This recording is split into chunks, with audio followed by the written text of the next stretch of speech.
Greetings, everyone. With the students getting their permits within the next few weeks, I wanted to make this quick video and to show you some stuff to do when they first get it, when they first get behind the wheel, which is going to make this whole process almost always much easier than it would have been otherwise.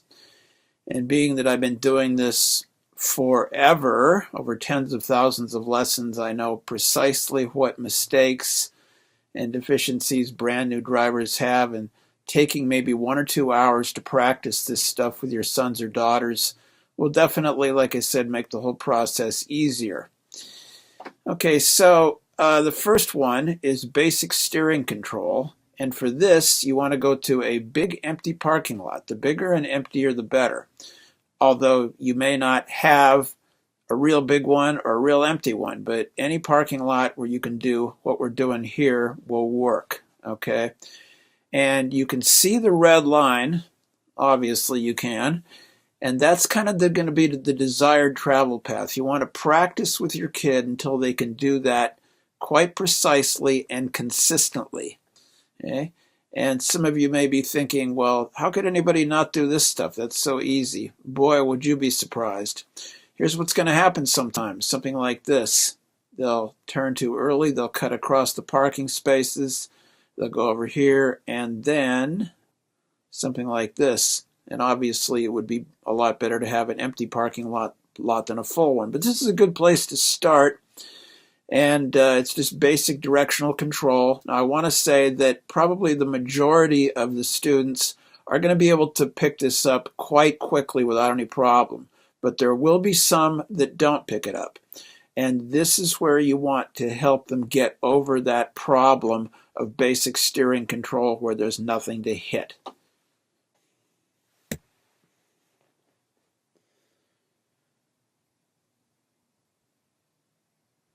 So very obviously, a very fundamental part of driving is to be able to get the car around the corner without hitting anything.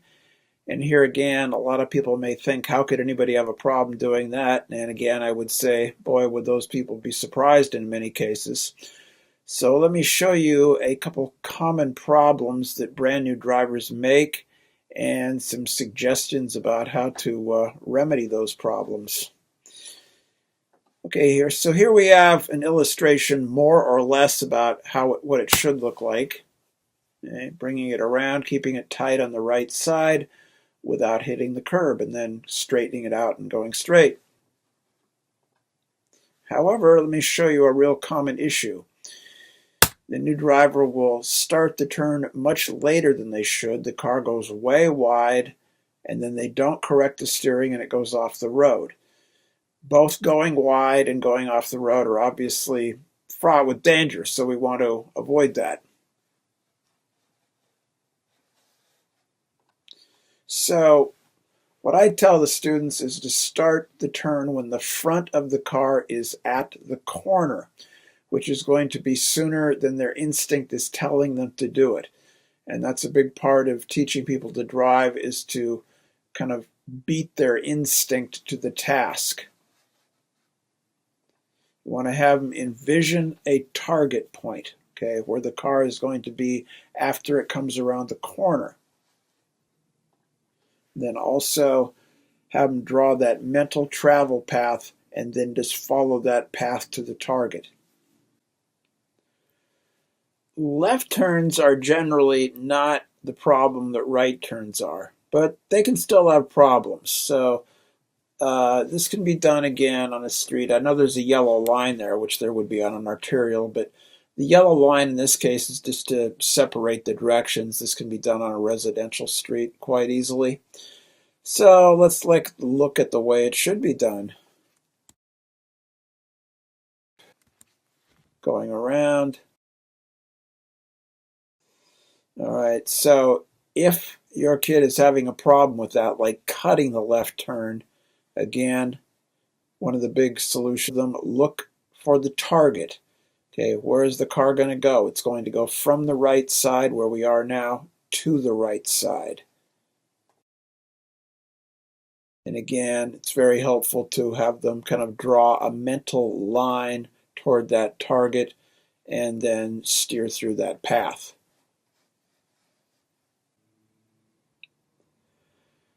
Drill number 3 is what I call the go and stop drill.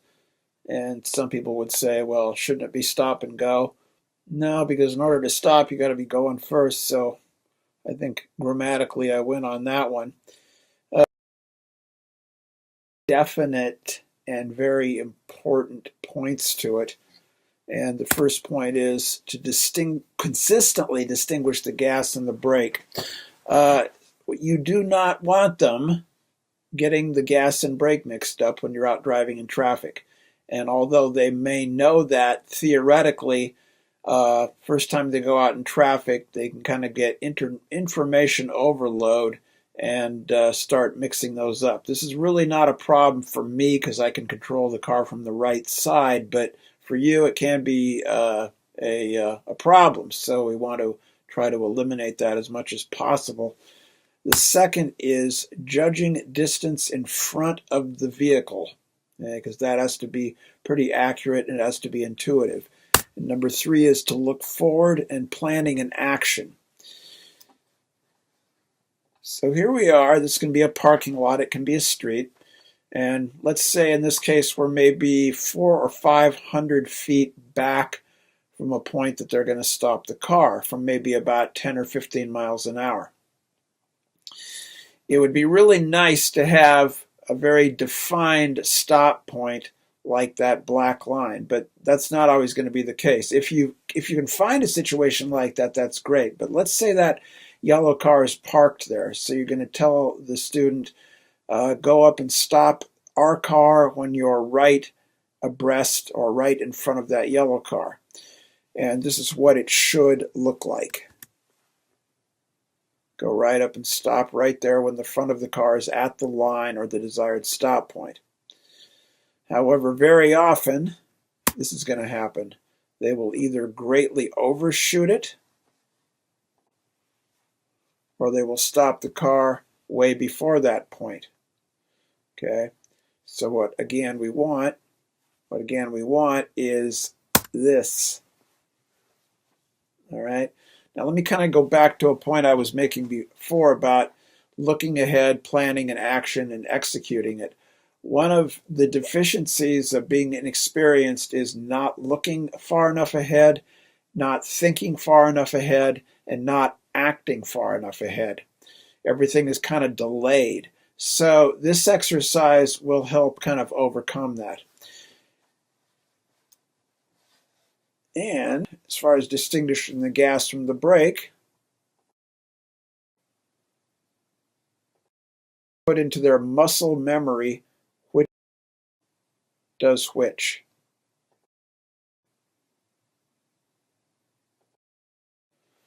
And they can think about it all they want, or you can talk about it all they want, but really the only way to develop that muscle memory is to actually do it.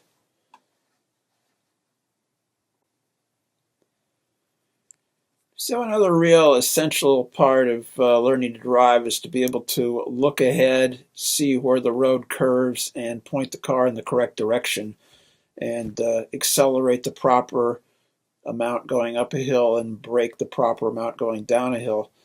And there is really no better place to learn how to do this than cemeteries. So here we are in the cemetery, and you can see what they're doing.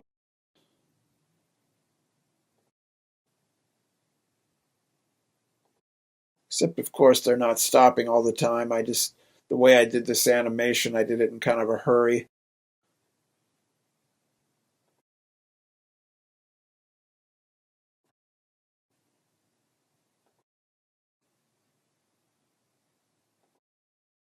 So again, I think you kind of get the picture on that one. And this, like I said, spend maybe 30 to 60 minutes there in the cemetery doing that. Go around all the way around and then go back the other direction. Maybe take a few detours in there, and I think you'll notice quite an improvement in their ability to drive in a short period of time.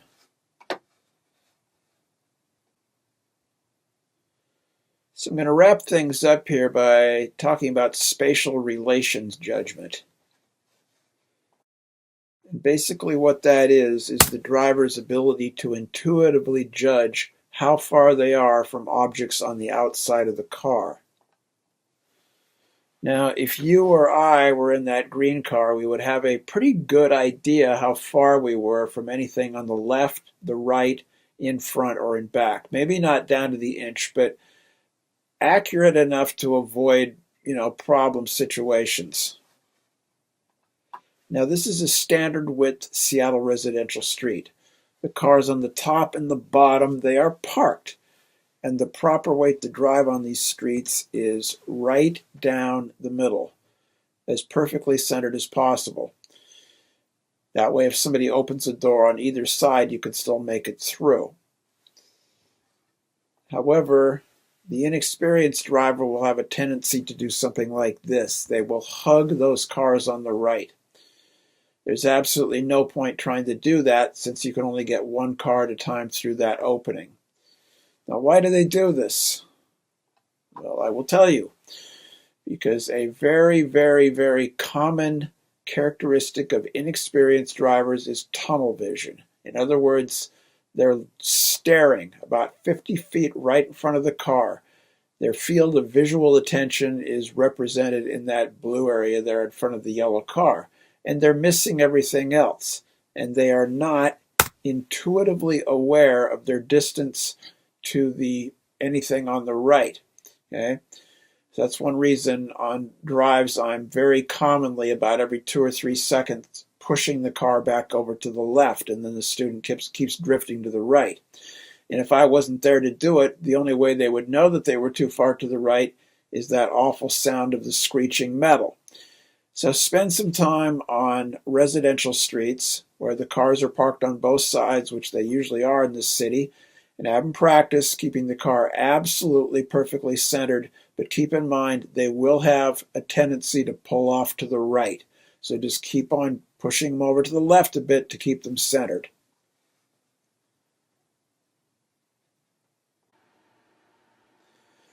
Now, if you notice that your son or daughter is having a problem with some of this stuff after you've practiced it a while, there is an app called Fastlane Street Racing, and it works better on a pad than a phone, but it still works really well on either. And it's a pretty sophisticated game. It has both a gas and brake. Now, the purpose of playing with this app, which you can get a free version of, is not to race the other cars. I tell my students, just let the other cars hit you. Don't worry about it. Just have them get the car around the race course once, dead slow, keeping it on the road, and that's it. And then after they can do that, they can kind of speed it up. This is actually much more challenging than really driving. It's actually a lot harder. But what this does is it kind of helps develop that eye-hand coordination. Okay, in other words, they see where the car needs to go, they think far enough ahead, and they steer it in that direction, and they accelerate and brake at the proper time. And I find that students that are having problems with directional control, if they do actually get this app and actually do play with it, I actually do notice improvement. Make sure it's Fastlane Street Racing, not racer. They are not the same thing. Again, it's Fastlane Street Racing. And don't worry, it does not encourage street racing, okay, but it's actually quite helpful. Now, I also want to say that all this stuff, these drills, which shouldn't take you very long, these are not suggestions. These are requirements, okay? This is mandatory. I want the students to go through this stuff with you before they get in the car with me. Again, in my program, we do not drive around a parking lot at 3 miles an hour. We go right out into the real world right away on the first drive. And students who can't do this stuff because they haven't really practiced it with their parents for various reasons, they don't really get a lot out of the drive. In the parent orientation, I will go through this stuff again in more detail. But as soon as the kid gets their permit, I want you to go ahead and actually do this, all right? If you don't have time, make the time. because it is really important, and you're going to be glad you did it, because once they can master these skills about keeping the car on a travel path and stopping it at the correct point and driving through curves in the cemetery, once you go out on the street with them, it's going to be significantly safer and immeasurably less stressful for you if they can already do this stuff. I mean, face it, you got to learn to crawl before you can walk, and you got to learn to walk before you can run. And so that's what this is about. Okay, thanks a lot for listening. And again, get those permits when they can and get this stuff done. All right, thanks again.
First prize, 50. Second prize, 25. Third prize, 20. Fourth prize, 15, or I think it's 10 is the fourth prize, and fifth prize is 5. So the prizes go 5 deep again. First prize is $50. And if you're done with the drives, you will get it when you come in to get to the office, to take the knowledge test, but you will get it. And the test basically has to do with geography, where stuff is, because I'll put images up on the slides and say, what is this? Or how do you get here from here? And that is important stuff anyway. And there's also a lot of other extraneous crap thrown in there also, because I tend to throw in extraneous crap a lot in everything, as you probably know. So that's what that will be, and so might be worth it to kind of play with Google Earth around here locally for a little bit. May make the difference. All right. Okay, I'll go ahead and sign off, and then we'll do Kahoot, and that'll be it for today. So see you for one more time.